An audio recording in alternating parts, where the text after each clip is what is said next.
দুই দলের অধিনায়কের সঙ্গে করমর্দন। একদিকে সুদীপ চক্রবর্তীকে দেখতে পাচ্ছি,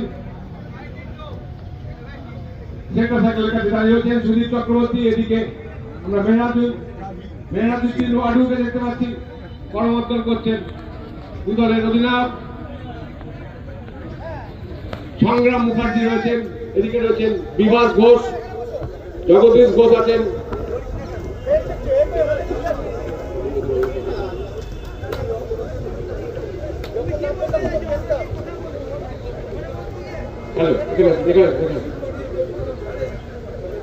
দুই দলের খেলোয়াড়দের খেলা শুরু করার জন্য আমরা অনুরোধ করছি গৌতম দাকে, প্রাক্তন জাতীয় রেফারি।